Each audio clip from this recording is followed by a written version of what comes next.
All right, Math 9. So last video we looked at what a base is, what an exponent is, positive and negative effects on that base. So now we're going to actually start working with it. So this first section is multiplying and dividing a common base. So what is a common base? Well, a base is any of those numbers with exponents. So if we consider just multiplying two bases together, and that's a base and a base, right? We can write 6. Awesome. If you have 2 times 2, you have 4. Great. But what if they have exponents? If you have 2 to the power of 3 times 3 to the power of, or 2 to the power of 2 times 3 to the power of 2, 6 to the power of 2? I don't know. But that's like saying 4 times 9, because 2 squared is 2 times 2, and 3 squared is 3 times 3. So that's 4 times 9 is 6 times 6. Well, in this case, 4 times 9 is 36. But there's a very special thing happening here. The exponents are the same.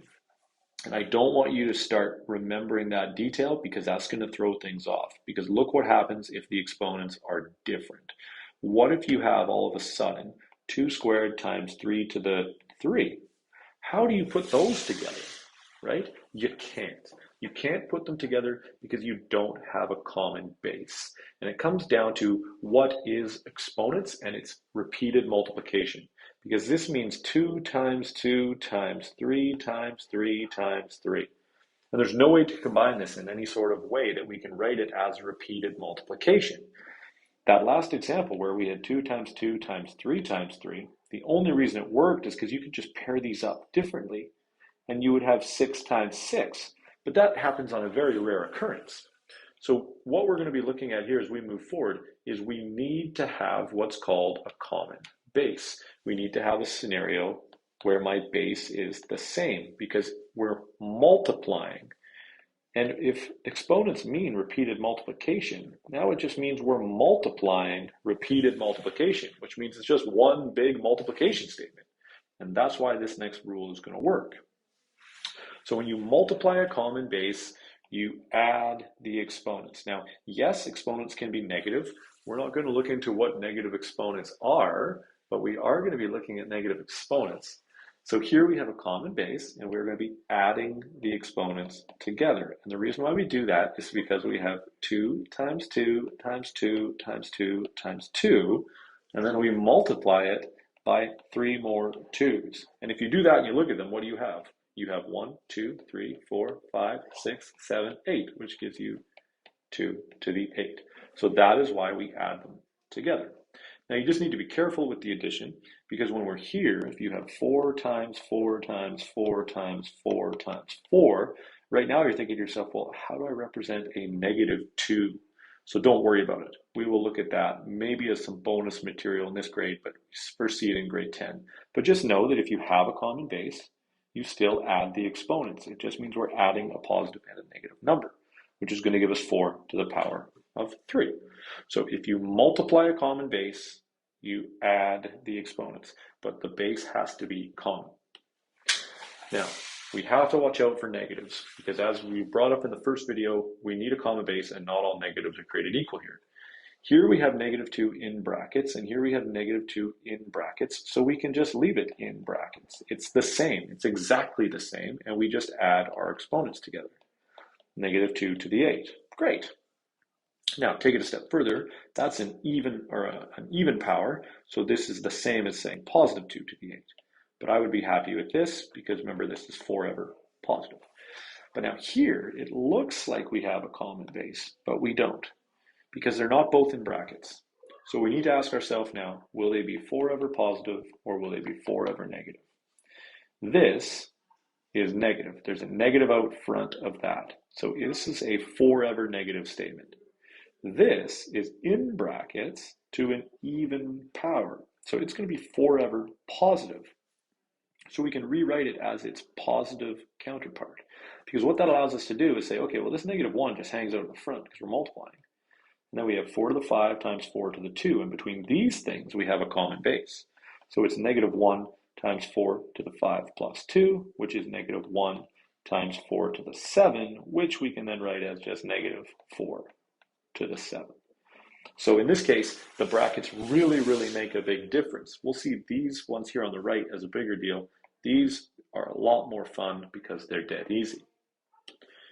So what about a scenario like this? So let's ask ourselves this question. Well, this is forever positive. There's no negative even in play here. Here we have a negative in brackets to an odd power, so it's going to be forever negative. And here we have a negative in brackets to an odd power, so it's going to be forever negative, which means we're going to have two negatives in our statement. We're going to have a negative 1 and then 2 to the 5, and we're going to have a negative 1 and then 2 to the 3.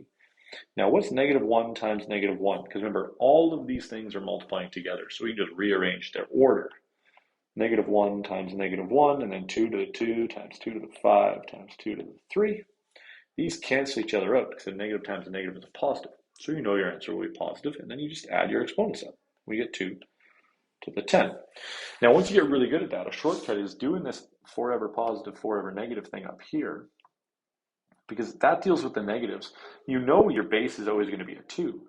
So then what you can do is you can just look and say, okay, every forever negative will cancel with another forever negative. So you could go boom, boom. You know your answer is positive, and then you just add up your exponents. So shortcut there. You get 2 to the 10.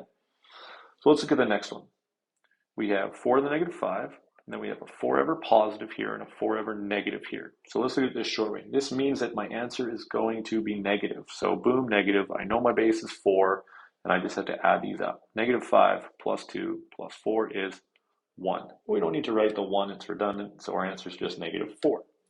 Now, if you wanted to do this the longer way, totally great. This is forever positive, so we can write it as its positive counterpart. And this is forever negative, so we write it as its negative counterpart. This negative 1 ends up here, and we add the exponents together again, and we get 1. So dealing with the negatives is going to be the hard part. Now, what about division? Well, division, if you just divide bases, 5 divided by 3, 2 divided by 3, right? You can't really do anything. Now, if you have exponents, 4 divided by 4 over 4 and 2. We need that common base again because this means we have 4 times 4 times 4 times 4 over 4 times 4. And if you remember canceling common factors, well, look at that. Cancel, cancel, cancel, cancel. We can start doing things with it. And just look at what we have left here. We have 4 2's left. So what does that mean? We're not adding exponents this time. We are subtracting the exponents because we have 2 times 2 times 2 times 2 times 2 over 2 times 2 times 2. Well, by, just left with 2 of them, which is the same as 5 minus 3. So where do you have to be careful? With negative exponents and also then with negative bases, because remember, this is 5 then minus negative 2, which means 5 plus 2, which means 7. So be careful with your negative exponents when you subtract. And then obviously our negative base. So here again, the base is the same. It's in brackets. That's great. Keep it in brackets. 5 minus negative 3 is negative 2 to the 8, which is a lovely answer, but you can also put it into its forever positive counterpart because the exponent is even.